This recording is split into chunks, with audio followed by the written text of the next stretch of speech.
a big money match which is set for Revolution. Sting actually took a bump. Santana and Ortiz got a super kick party, whatever the hell a explosive barbed wire match is. And, oh yeah, probably the best women's match we've seen on AEW Dynamite.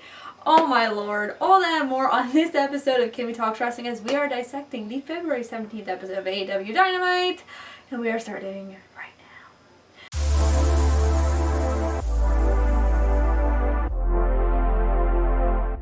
Before we get started, as of 11:47 on February 17th, it was reported that Kyle O'Reilly apparently suffered a seizure as NXT was going off the air, or actually when NXT went off the air. So prayers to my man Kyle O'Reilly. I hope you're okay. I'm really hoping the rumors aren't true, but it's been all over my Twitter feed for the past hour.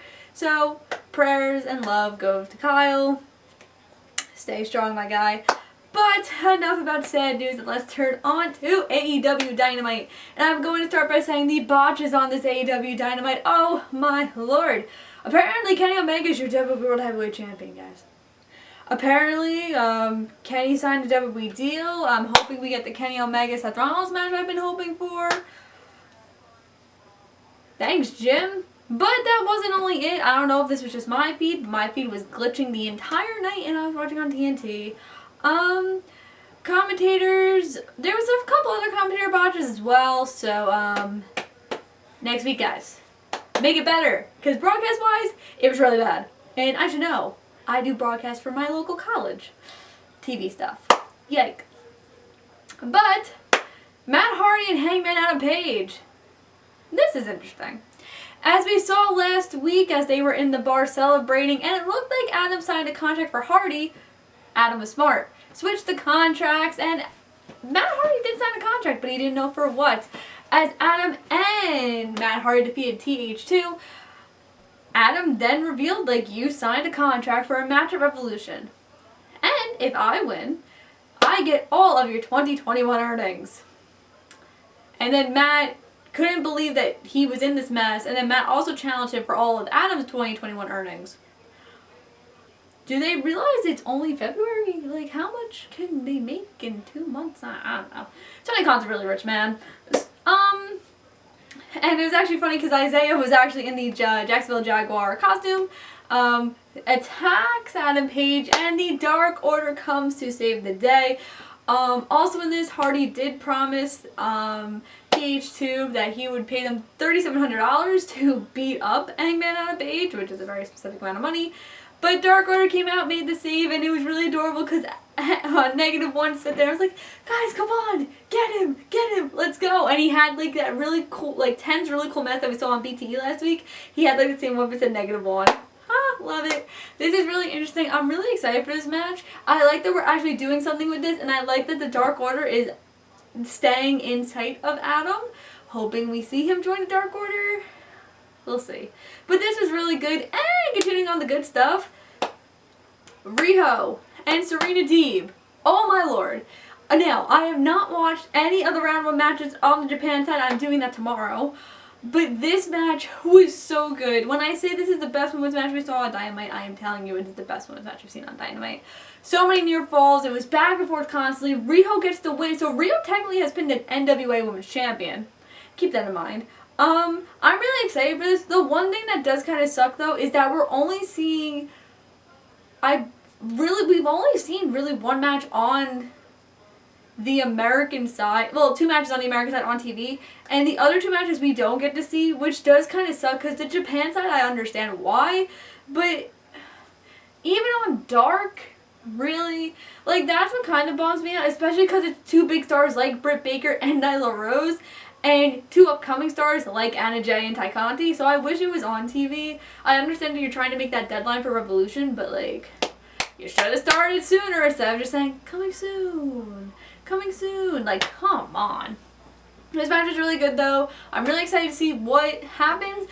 My pick is still Britt Baker all the way. I don't see anyone defeating Baker, and Baker is hopefully going to defeat Sheeta at Revolution. Next, let's see. Yeah, Super Kick Party. Oh boy. So basically, the whole Inner Circle and Sammy stuff starts really by Jericho saying, you know, I saw this coming. We all know what MJF was doing. I wanted them to, like, tease each other to make the Inner Circle powerful, but it didn't work. And he said that Sammy was dead to him. And if the Inner Circle wins the tag team titles tonight, it's a family win. We would love to verse Santana and Ortiz at Revolution. That did not happen. This match was really good. We've seen a lot of Young Bucks, Santana and Ortiz matches over the past, like, including the Indies, probably the past 5 years.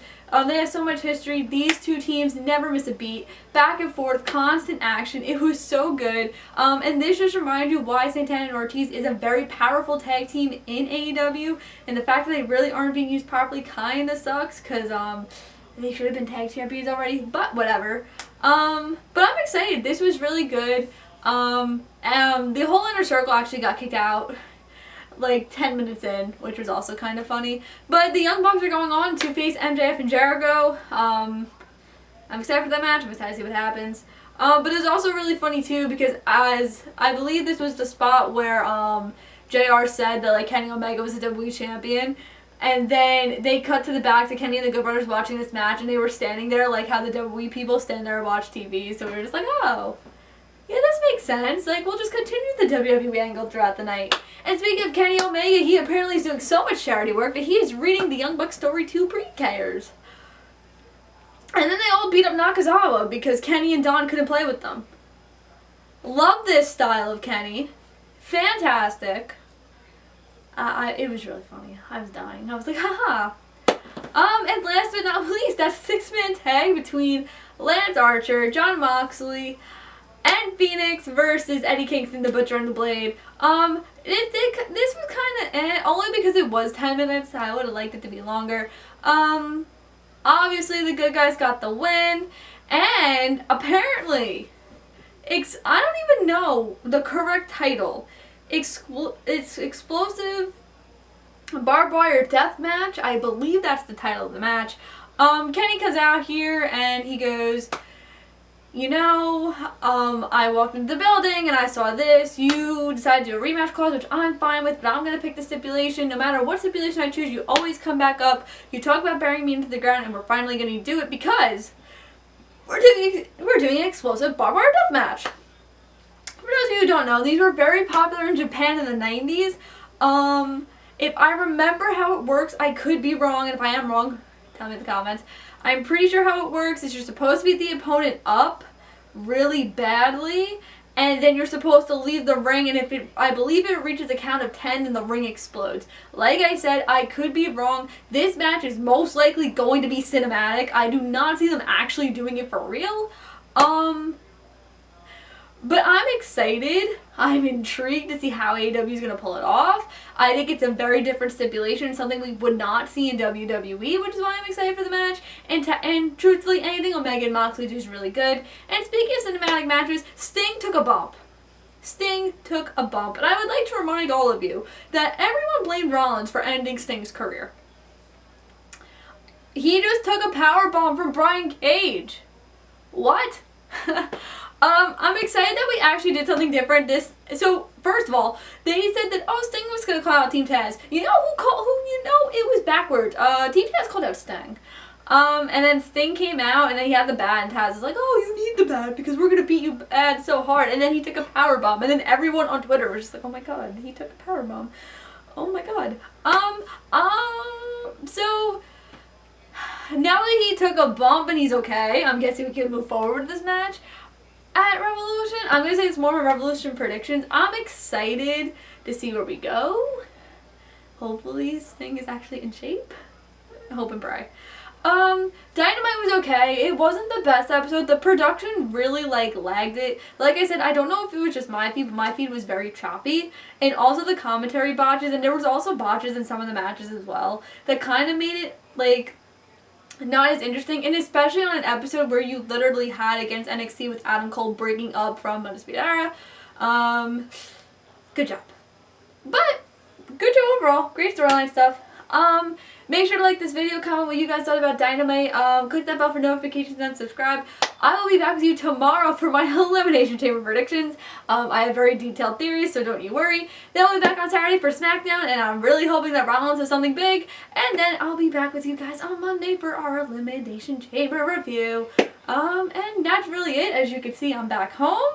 I'm working all weekend, so make sure to check out East Coast Autograph Auctions Facebook page. I'm working with Angelina Love on Friday, Tasha Steeles on Saturday, so check this stuff out. And that's all for me. Bye guys.